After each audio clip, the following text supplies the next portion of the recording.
여러분 안녕하세요. 오늘 정말 흥미로운 주제를 가지고 왔습니다. 흔히 스포츠는 결과가 모든 것을 말해준다고들 하잖아요. 그런데 과연 그럴까요? 오늘 해설을 끝까지 함께 하시면 여러분이 스포츠를 바라보는 시각이 말 그대로 180도 완전히 달라지실 겁니다. 자, 그럼 본격적으로 시작해볼까요? 한번 상상해 보세요. 여러분이 프로 선수고 지금 당장 팀의 승리를 확정지을 수 있는 결정적인 페널티킥 기회를 얻었습니다. 그런데 그 기회를 자기 발로 뻥 차버리고 포기한다? 상식적으로 절대 이해가 안 가죠. 승리가 곧 엄청난 돈과 직결되는 프로의 세계에서는 더더욱 미친 짓처럼 보일 겁니다. 하지만 믿기 어렵게도 이런 일이 실제로 일어났습니다. 도대체 무엇이, 어떤 마음이 그 선수를 그런 엄청난 결단으로 이끌었을까요? 바로 독일 분데스리가 베르더 브레멘의 주장이었던 아론 훈트 선수의 이야기입니다. 축구 역사상 가장 아름다운 양심 선언 중 하나로 꼽히는데요. 뉘른베르크와의 경기 중에 훈트가 페널티 박스 안에서 넘어졌고 주심은 지체 없이 페널티킥을 선언했습니다. 그런데 그때 훈트가 주심에게 다가가서 이렇게 말합니다. 저 혼자 넘어진 겁니다.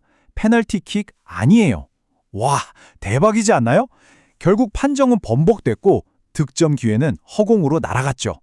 팀은 귀중한 승점을 잃었지만 재미있게도 상대팀 선수들은 그에게 다가와서 진심 어린 존경의 박수를 보냈습니다. 승리에는 1도 도움이 안 된 이 행동이 왜 이렇게 전애계적인 찬사를 받았을까요? 오늘 우리가 살펴볼 내용입니다. 기회를 포기한 선수 이야기부터 칸트 윤리학, 가언명령과 정언명령의 차이, 승리지상주의의 딜레마, 그리고 현대 스포츠의 윤리적 이슈들을 차례대로 짚어보고요. 마지막으로 핵심 요약과 성찰로 마무리해 보겠습니다. 자, 첫 번째 파트입니다. 기회를 포기한 선수 아론 훈트의 결단을 윤리학적으로 풀어보겠습니다. 여기서 우리가 꼭 짚고 넘어가야 할 개념이 하나 있습니다. 바로 의무주의인데요. 좀 어렵게 들릴 수 있지만 간단합니다. 공리주의라는 말 들어보셨죠? 무조건 결과가 좋아야 한다는 입장인데요. 칸트의 의무주의는 이와 완전히 반대입니다. 결과 별로 안 중요해요. 그 행동을 한 순수한 동기가 무엇이냐, 오직 그것만 봅니다. 솔직히 결과라는 건 우리 마음대로 안 될 때가 진짜 많잖아요. 훈트 선수의 정직함 때문에 팀이 비기거나 졌다고 해서 그의 착한 마음씨 자체를 비난할 수는 없는 노릇이죠. 도덕적인 선함은 전광판의 스코어가 아니라 선수 내면의 순수한 동기에서 나온다는 것, 이게 바로 의무주의의 핵심입니다. 두 번째 파트, 칸트 윤리학과 스포츠의 내면의 동력으로 넘어가 보겠습니다. 칸트는 우리 인간의 능력을 크게 두 가지로 나눴어요. 지식과 관련된 건 이론이성, 그리고 올바른 행동을 하게 만드는 건 바로 실천이성이라고 불렀습니다. 스포츠 경기 중에 막 이기고 싶고 꼼수를 써서라도 점수를 내고 싶은 마음, 이런 본능은 그냥 경향성이에요. 하지만 우리 인간에게는 멋진 능력이 있죠. 배가 엄청 고파도 나보다 더 굶주린 사람에게 빵을 양보할 수 있는 힘, 그게 바로 실천이성입니다. 선수의 퍼포먼스가 혹독한 신체 훈련에서 나온다면 이런 훌륭한 도덕적 행동은 내면의 본능을 꾹 누르고 양심의 소리에 귀 기울이게 하는 이 실천이성에서 나오는 겁니다. 그리고 이 실천이성이 이끄는 궁극적인 도덕적 태도, 그걸 칸트는 선의지라고 불렀습니다. 선의지가 뭐냐면 어떤 다른 꿍꿍이나 목적 없이 그냥 그 행동 자체가 옳기 때문에 마땅히 하려는 아주 순수한 마음이에요. 만약에 어떤 선수가 사람들한테 칭찬받고 싶어서 아니면 심판한테 카드 받기 싫어서 정정당당한 척 연계를 했다면 결과적으로 규칙은 지켰겠지만 이건 진정한 선의지가 아닙니다. 칸트는 아무리 똑똑하고 용기 있는 선수라도 이 선의지가 없다면 그 뛰어난 능력들이 오히려 아주 끔찍하고 악하게 쓰일 수 있다고 단단히 경고했습니다. 세 번째 파트입니다. 가언명령과 정언명령, 규칙의 구조에 대해 살펴보죠. 우리가 살면서 혹은 스포츠 경기를 하면서 정말 수많은 규칙과 지시들을 마주하잖아요. 칸트는 이걸 크게 두 가지로 쫙 나눴습니다. 바로 조건이 찰싹 붙어있는 가언명령과 아무런 조건이 없는 정언명령입니다. 이 두 가지가 스포츠에서 어떻게 다르게 작동하는지 딱 비교해 드릴게요. 먼저 가언명령입니다. 화면의 흐름도를 한번 볼까요? 이건 항상 만약 네가 무언가를 원한다면 이라는 조건이 붙어요. 만약 승리하고 싶다면 미친 듯이 훈련해라. 어때요? 엄청 익숙한 말이죠? 그런데 칸트 입장에선 이건 도덕 법칙이 절대 아닙니다. 왜냐고요? 승리라는 결과를 얻기 위해서 훈련을 그냥 도구로 써먹은 거잖아요. 만약 선수가 나 승리 안 해도 되는데 해버리면 이 명령은 그 순간 쓸모가 없어집니다. 그러니까 가업 명령은 그냥 전략적인 꿀팁 정도지 진정한 의미의 도덕적 명령은 될 수 없는 거죠. 자, 이와 완벽하게 반대되는 게 바로 정원 명령입니다. 여기엔 조건 따위는 아예 없습니다.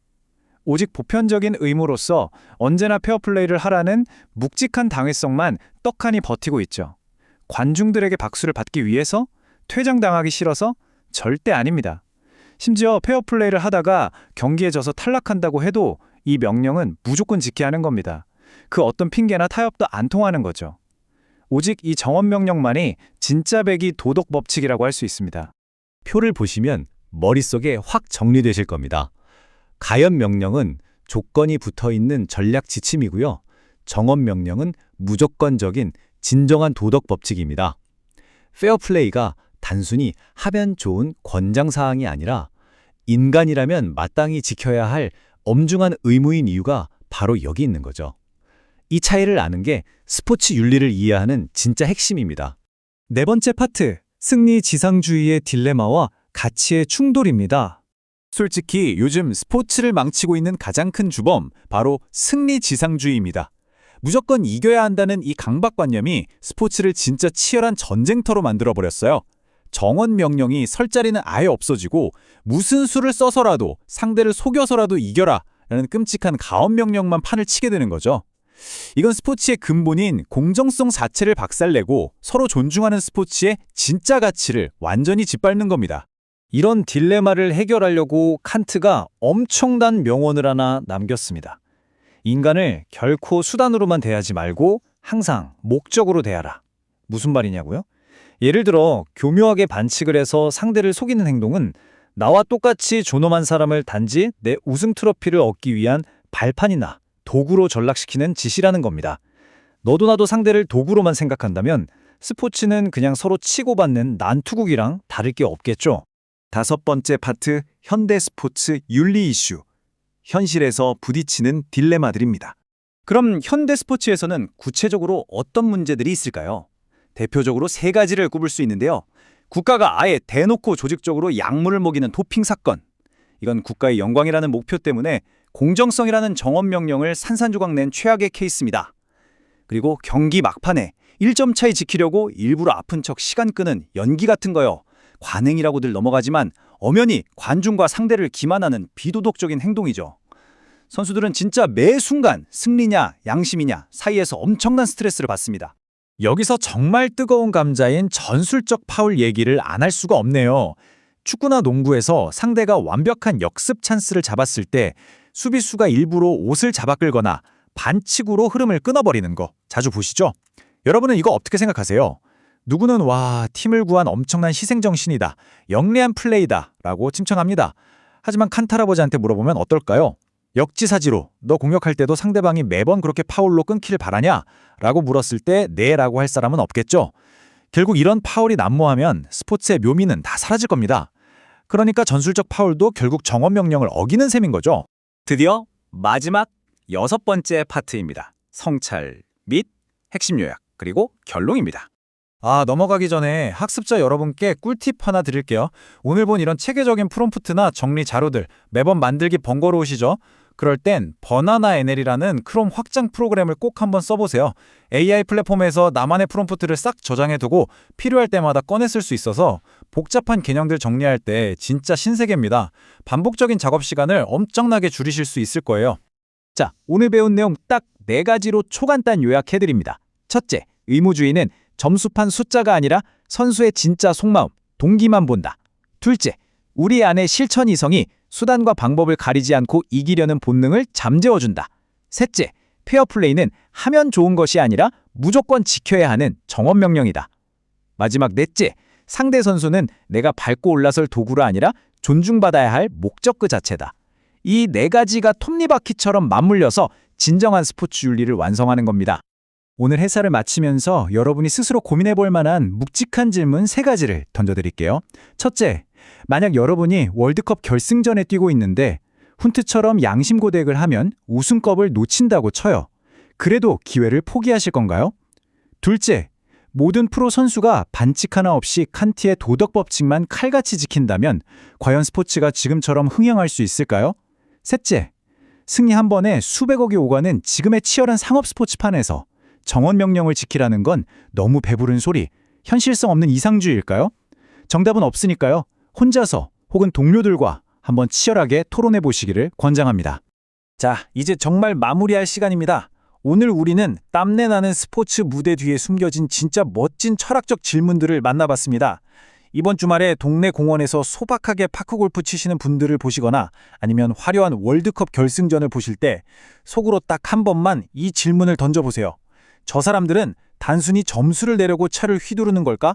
아니면 인간의 존엄성과 도덕적 의무를 증명하고 있는 걸까?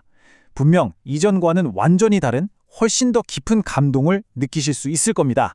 지금까지 함께해 주셔서 정말 감사합니다.